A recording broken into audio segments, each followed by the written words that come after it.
No name. No name is more synonymous with film criticism than Roger Ebert's. He has been reviewing movies for his hometown paper, the Chicago Sun-Times, since 1967. In 1975, he became the first winner of the Pulitzer Prize in film criticism. But it has been his work on television, co-hosting a show with Gene Siskel, that has made him a household name. Last year, Gene Siskel, his longtime friend and collaborator, died, and Roger Ebert made the difficult decision to continue the show. After more than a year of rotating co-host, he has chosen fellow Sun-Times columnist Richard Roper to sit across the aisle. His latest book, a collection of critical reviews, is called I Hated This Movie. I'm pleased to welcome Roger Ebert back to this table to talk about many things, including movies he likes and hates. Welcome back. Great to see you, Charlie. Good to see you here. Let's talk about movies you like and summer movies first. Okay. Yeah. I love The Perfect Storm. The Perfect Storm. It's about a small boat and big waves. It's very simple. It's kind of like Jaws, about a small boat and a big shark. Yes. And because it's so elemental, it's not really about a plot-driven kind of situation, what the characters will do. The characters will do whatever they can do to stay alive, and that's why it's so fascinating. It's out of their hands. And the detail, the way that it works, the way that it looks on the screen. We hear a lot about computer animation these days, and when it works, you shouldn't stop to think that it's animation or that it's special effects. That wave at the end of the film apparently is about twice as high as a wave can possibly be in the real world, and yet it looked so real. And as he's trying and willing that boat to go up that wave, how did you feel? Felt the same way you did. Yeah. Yeah. I mean, I thought. Now that is what a film can do. So this is really this is the star of this film is Wolfgang Petersen. Yes, and his special effects people, and then the actors are good too. I think George Clooney is a good actor. I do too. I loved him in Three Kings. Yeah, I liked him there too. What is it he has as an actor? He has what a lot of the great durable stars have, and that is, and I know that a lot of people think he's very handsome and so forth. He's kind of smooth. He's like Harrison Ford or Gary Cooper. He doesn't have a lot of edges for you to catch on. He's just kind of there, very dependable, likable. You can identify with him. Jimmy Stewart. Yeah, his personality doesn't get in the way of who the character is supposed to be. It just augments it. Yeah. The way that movie got us identified with those characters in the beginning, and what it said to me about fishing, all made it more compelling as a film. Yeah. They get out there, and you know exactly why they've gone out too late and why they've gone out too far. It explains and then the passion. It explains the risk. The icebox breaks down. Now, what are they going to do? I mean, I know what I would do, but they're kind of, and they don't have all the information they need. Yeah. Mary Elizabeth Mastrantonio is trying to get to them with information about this storm, and she can't. And I gather, I haven't read the book, but you've probably talked to a lot of people. Yes. He just kind of figured out what would have happened, right? Yes. They have a certain amount of empirical evidence, and then they just kind of use their imagination. And that's why I like that movie so much. It doesn't end with they didn't go to a test audience that said, oh, we'd like it better if it had an upbeat ending. You know, they just went with the story, and that's why it's so successful. Sebastian Junger did a very interesting thing. He went to the director, Wolfgang Petersen, and he said, listen, just promise me that if you somehow, and it's your right, you bought the rights to this book, you can do what you want to with it, but promise me if you allow one of these people to survive, then you will change all the names, because that would do grave injustice to them. Did you hear about this movie called Messenger, the story of Joan of Arc? It came out earlier this year. Oh, yeah, I never saw it, but I heard about it. Could qualify for this book. Do you know that they showed it to test audiences who came out and marked the cards and said things like, does she have to burn at the stake? No. Well, I mean, I think we have too many test audiences in this country and not enough directors who say, this is the film I want to make, it's finished, here it is. Instead of people, oh, I didn't like it, that it ended that way, and I wanted it to end happily, and they should be together at the end, or Joan shouldn't die. Or he has to have a love interest. Yeah. Otherwise, it won't be attractive. They're making every movie the same. And, of course, if you ask an audience, did you like the ending, and somebody dies, they're going to say no, because that was a nice person. They didn't want them to die. That doesn't mean it would be a better movie if they didn't die, though. I think they're just taking it to one level. They're not looking into it a little more deeply. I'm going to see a scene here just a moment from The Perfect Storm, in case you have not seen it. While they set that scene up, tell me what else you like most of in the summer movies. You know, I like this new Eddie Murphy movie, Nutty Professor 2, The Clumps. I don't think Eddie Murphy gets enough credit. We take him for granted. Oh, he plays 6 scenes, plays 6 characters in the movie plus himself. Think about that. There's a scene in this movie where there were 5 different people on screen, and they're all being played by Eddie Murphy, all in makeup, combined with computer animation. And what's amazing is they're all convincing, they're all funny, and we believe they're all around that table together. I mean, he really created a lot of original stuff with a lot of hard work in this movie. And it's funny, which is the only reason to go. If it doesn't make you laugh, there's no reason to go. But I don't know if Eddie Murphy really gets credit for that. I think we take him for granted, just like we take a lot of Jim Carrey's work for granted. We don't take comedians seriously enough. He's created a whole new career for himself, you think, in terms showing the versatility of his acting rather than simply being a stand-up comedian who's essentially doing stand-up. He is an actor. He was in this movie Steve Martin made last summer called Bowfinger, where he plays a superstar, and then he plays the superstar's goofy double, who turns out to be his brother. The double is a funnier character than the superstar. He's just so abashed. You want me to be in a movie? Oh, I can't believe it. This kid would do anything to be in the movie, including walking in traffic. And the fact that he creates these 2 different characters, you never think it's a stunt. You never think Eddie Murphy is, just kind of doing it in order to get his name in the credits twice. You believe there are 2 different people there on the screen. When you review a movie, how many times do you see it before you do the television program or you write your column? Usually only have a chance to see it once, because they show it for the critics like a week or 2 in advance, and then your deadline comes up and you write it for the Sun-Times and you do it on the TV show. If I see a movie at a film festival, I will almost always ask to see it again closer to the release date, because, since memory doesn't stay, ideological memory, when you get an idea, you can keep it. But if you are thrilled by a movie and 10 months go past, you have to almost have that feeling again in order to be fresh to write the review. Do you take notes during the movie? Yes, I always do. I write in the dark. I can't always read the notes, but I take them. All right. Take a look at this, a scene from one of my favorite movies, Perfect Storm, and one of Roger's as well. Take a look.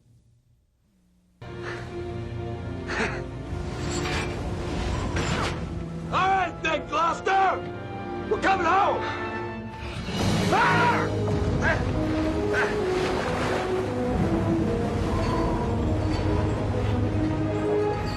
All right, let me talk about 2 more movies this summer. Then I want to talk about the book. Okay. Scary Movie. A big box office success. I thought it worked as a comedy, and I thought that it functioned on that level. What I was a little startled by was the fact that it was really a raunchy movie. It was a really hard R, and a lot of parents, I think, were kind of surprised when they got their kids in there. And I mean, theoretically with an R-rated movie, you're not supposed to take kids in. And there were genitals and other stuff in there. I mean, some of the little 6-year-olds were kind of startled by some of the stuff they were seeing. Like, Mommy, what's that? That's an example. The MPAA will not come through with a genuine A rating for adults only, and so we have more and more of this stuff being put into the R category, and that's not fair to parents, I don't think. Roll tape. I'm not sure we're going to see on this tape, but roll it. Scary Movie. Big box office success. Oh my God, we hit a boat! Where's the foot? Oh no. The body! Ben! We have to call the police. No way! I ain't going to jail. It's okay, I'm fine. We'll get rid of the body. Come on, hurry up! The next movie I want to talk about is, I also liked a lot, Gladiator. Did you like it? No. Why not? Bad special effects. Made the gladiators look like they were members of the World Wrestling Federation. Well, that's true. I never really believed the Coliseum was there. I mean, it's this shadowy, indistinct thing in the background. With today's special effects, you could make it into a real Coliseum if you wanted to. And, I mean, the dialogue was so, it was like a bunch of wrestling but matches. Listen, it took me away for a couple hours there. Okay. I was escapist, and I liked it. Well, it had some good performances. Crow is very good. Yes, he's good. That may be an Oscar performance. No, because it came out too early in the year. We have a show about that coming up on our TV program. Yeah. Oscar season starts at the Toronto Film Festival the second week in September. Right. And probably 99% of all of the major pictures nominated for an Oscar have to be there. Probably, yeah. Right. So we wanted to go back into the year and look at some of the pictures, but I think some of the pictures made this year that deserve to be nominated would include, for example, High Fidelity. Did you see that? Oh, I didn't, but everybody I know loves it. That's a really John good Cusack. movie. Yes, that's a good movie. Yeah. So it seems like the Academy has no attention span. And that if it hasn't opened in September, October, November, December, or the studios want to promote movies that are still out there and still have some box office life in them, rather than movies that have already gone to video, that could have something to do with it, too. Okay, staying with this idea, what did you think of Patriot? I like Patriot. I think that the British are right to be angry Yeah, about it. You know, the British didn't commit atrocities like that. The biggest atrocity in that movie was borrowed from the Nazis, you know, who put all the people in a French village into a church and burned it down. The British never did that. And earlier, you know, in U-451 or U-541, whatever it was, we captured the Enigma machine. Yeah. Well, the British captured the Enigma machine from the Nazis, not us. So they're sitting over there thinking we're rewriting all 20th century history and 19th century and 18th century in our favor. It's not fair. There's another... But Mel Gibson was good in that movie. I mean, he's a very good actor, and it was basically a very effective movie. And a good story. Yes, it was. Yes, it was, yeah. And you knew what was... That was one of those movies where you just knew what was going to happen. I mean, I don't want to give it away, but near the end, you knew who was going to be killed and who was not going to be killed. But you know, Charlie, Spike Lee got a lot of flack for attacking that movie, and what Spike Lee said was simply the truth. I mean, where were the people who were picking the cotton? And where were the blacks? And where were the slaves? Slavery had lots more time to go at the time of the Revolutionary War. And the one slave who, you know, he keeps, if he'll serve his time, then he gets to be a free man, you know. So he just comes on screen every 10 minutes to talk about, oh, I'm going to be free soon. And then when he gets to be free, what does he want to do? He wants to help Mel Gibson build a house. Well, why does he want to build his own house? Why doesn't Mel Gibson help him?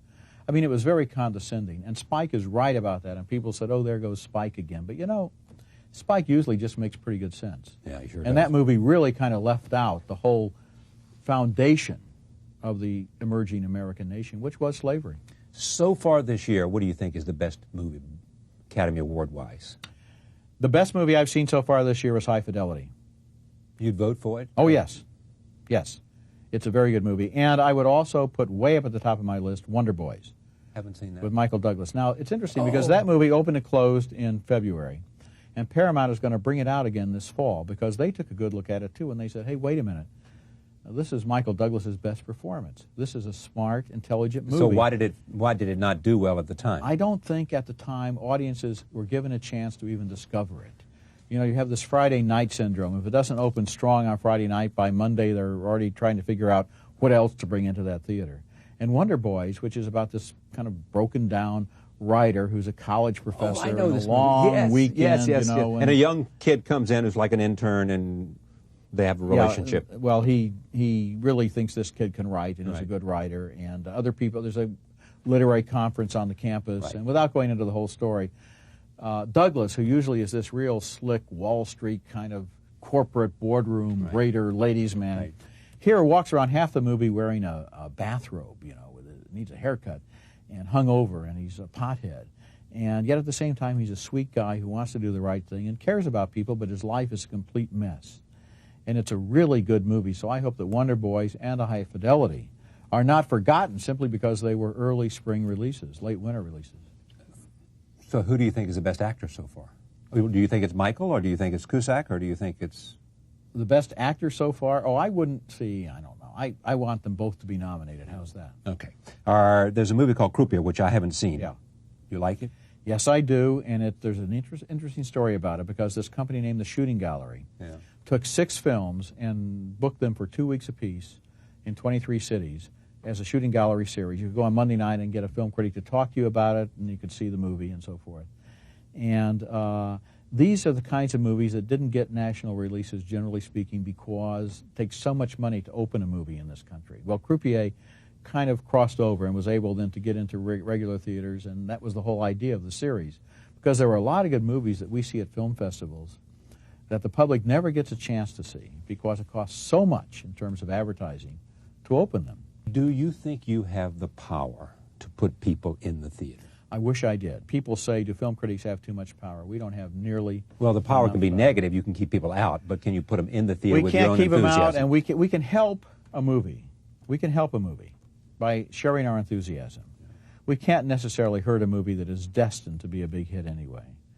Nothing the critics said, pro or con, probably influenced X-Men by $1.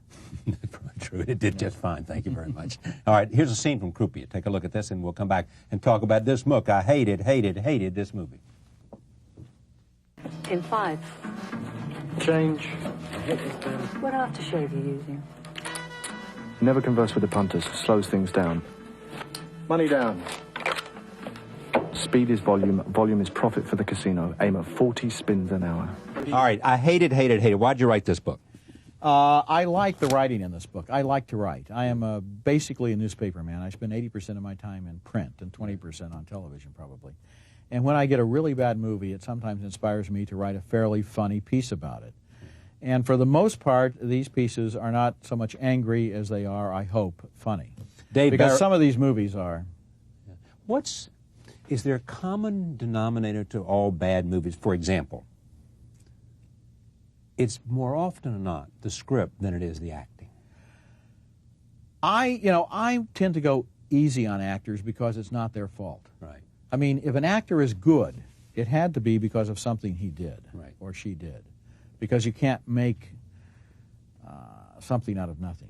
But if the actor is bad, frequently you just don't know what went wrong. It could be they never belonged in that movie. The script was no good. The director didn't know what he was doing. So many things could go wrong, it's amazing a good movie ever gets made. You want to know about some of the choices you have here? Lake Placid. This is the kind of movie that actors discuss in long, sad talks with their agents. Message in a Bottle. To saddle Costner, Penn, and Newman with such goofy melodrama is like hiring Fred Astaire and strapping a tractor on his back. Paul Newman very good in that picture. I know he was. As his father. You know. And Kevin Costner is a good actor. I looked at the script and I thought, come on, I mean, how often? So is Robin Wright. Yeah. Oh, yes. Oh, Robin Wright's been in some terrific pictures, but this movie was just really soppy melodrama. Yeah, it was soap opera. Yeah. All right. The Jackal strikes me as a kind of overachiever who, assigned to kill a mosquito, would purchase contraband insecticides from Iraq and bring them to the United States by hot air balloons, distilling and drinking water from clouds, and shooting birds for food. Just about what that movie is about. Bruce Willis wants to get from Canada into the United States, and in order to sneak in, he enters the Mackinac to Chicago race and crosses the finish line. Is there a less public way to enter the United States from Canada? Can we think of one? The border is 3,000 miles long. There must be another way to get into the United States. Is there one that represents the very worst in movie making for you? Worst movie I've seen is called I Spit on Your Grave. A little known fact about that, its original title was The Year of the Woman. My God. When was this movie made? Oh, it was made about 1973, I think. Do you get a special sort of itch in you when you see a bad movie, waiting to certain kinds of movies, you're taking notes. A corner is turned, you realize it's bad. Another corner is turned, you realize it's hilariously bad. Yeah. Jaws: The Revenge, which was the fourth Jaws movie. The shark eats the plane, the seaplane that has Michael Caine in it. Yeah. Everybody on the yacht is in mourning. Michael Caine is dead. Then, what do you know? He was able to swim over to the yacht. He climbs on board. His shirt is dry. He's not wet. Yeah. Meanwhile, you're trying to reason from the plot. Why does this shark want revenge? Because in Jaws 3, they killed it. Well, anybody would want revenge if you killed it. But the question is, why is the shark still alive if it was dead in Jaws 3? I mean, there are certain complications like this that are inexplicable, and they kind of inspire you when you're writing your reviews. This is what Dave Barry says. One of life's great pleasures is watching a really good critic tee off on a really bad movie. This book is wonderfully entertaining. Roger Ebert makes some of the movies sound so awful that I now want to see them. But I don't recommend that. I don't think you should see any of the movies in this book. Don't encourage him to make more bad movies. Right. It's like the woman who said she never voted because she didn't want to encourage them. You have chosen a new partner. Richard Roper. Why did you choose Richard Roper, other than the fact he's in Chicago? Well, we would have chosen him if he hadn't been in Chicago. He works for the Sun-Times, the same paper I work for, but actually we didn't even invite him on the show for the first year because I said, we can't have two people from the Sun-Times. And finally my wife said, well, why not? And she was right, because he's really very good. How many people tested for this? They didn't really test. We had a lot of... you object to that word as soon as I said it. We had a lot of guest hosts who came on. We were so shocked by the loss of Gene, we didn't have any feeling at all that we wanted to replace him in any hurry at all. We can't replace Gene. But the show, I think, is worth doing, and the show needs to be done, and it's good to do. We had about 25 people, and they were all really very good in different ways. And when Richard came on the set, it just seemed to feel right. He's very good. He's a good writer. He's very smart. He's very funny. He's very quick. He's been writing about the movies once a week for the last 10 years for the Sun-Times. He does a Sunday column that's almost always about the movies. So while he isn't a film critic, because I'm the film critic, He has written thousands and thousands of words about the movies and seen lots of movies, and I think he's good. You didn't know Gene was dying until... The theory was that he was on the mend. We had our own thoughts about that because we could see that he was in pain, but we respected his privacy. He said, I'm on the mend? Yeah. His last show, he said, I'm taking some time off to recover. Did he ever communicate anything different to you? No, he never did. It was his way of dealing with the situation, and I respect that. You know, when we get into a situation like this, whoever we are, we have to deal with it in whatever way we have to deal with it. I mean, it's up to us. I respect the privacy of people to make that decision. Brain disease, brain cancer? The word cancer was never used. I do not know for sure exactly what the cause of his death was because it's never been announced, and that's the way it is. What was the chemistry between the two of you? We were very close because we worked together as partners for 24 years on this show. We were in good times and bad times. We shared some amazing experiences together. We fought, we made up, we laughed. He was a philosophy major. We talked a lot about life and death and things like that. One of the things I regret is that we never really had a talk about his illness because I have a feeling that he would have had some very wise things to share, but he just wanted to keep it private. Did you ever try to bridge that? Did you ever try to figure out a way that I care so much about you, I want you to know that I'm open to talk about it or anything like that? Or Charlie, it was made unmistakably clear that that was the decision he had made and that he wasn't going to talk about it. He didn't talk about it with anyone outside of the immediate members of his family, including old friends. I was an old friend. You began as competitors. Yeah. He was at the Trib and you were at the Sun-Times. That's right. He was at the Chicago Trib and you were at the Sun-Times. And then you put together on public television. Whose idea? It was the idea of the producers at public television. Yeah. And you were there for how long? 3 or 4 years, 5 years? We were there from about 1976 to about 1980. Then we went into commercial syndication. Yeah. First for Tribune, and then currently for the last 15 years for Buena Vista. And was the chemistry there from the beginning? Yes. Or it was? It was there because we hated each other. And we hated each other without any reason because we had never really, at the time we did the show, had any conversation of any length. He was at the Tribune, I was at the Sun-Times. We were on the elevator, we would look at the buttons over the door to see the lights When change. you'd go up to the studio or something like that? We were competitors. When did it change? We were in the same boat together.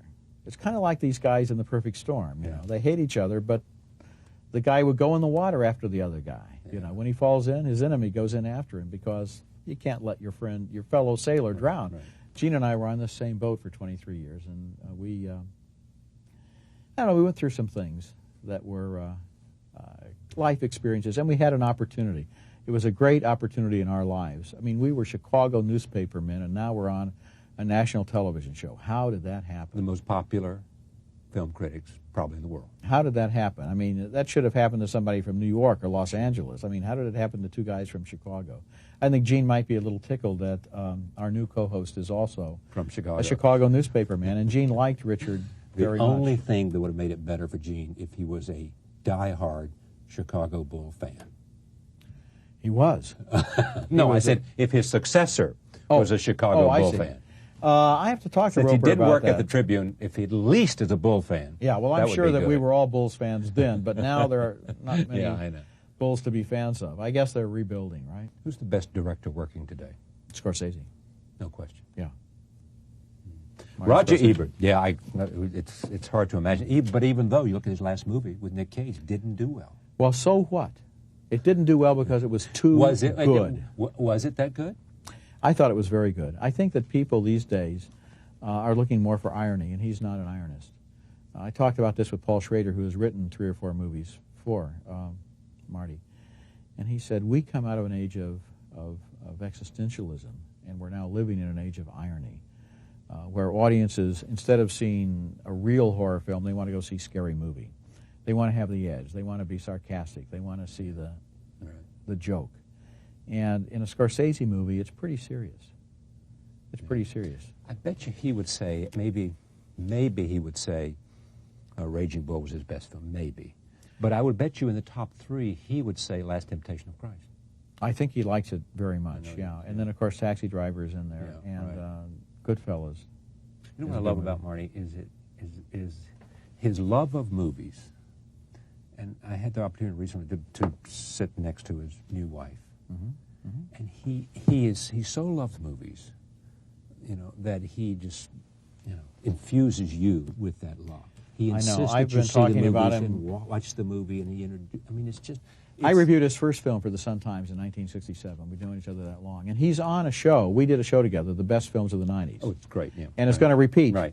Right before Labor Day, or maybe it is Labor Day weekend. It's coming up in 2 or 3 weeks. This book is called I Hated This Movie by Roger Ebert, film critic for the Chicago Sun-Times and also co-host of, what's it called? It's now called, well, it will soon be called Ebert and Roper in the Movies. Ebert and Roper used to be Ebert and Siskel at the movies. It's always a pleasure to see you. Thank you for coming. Thanks, Charlie.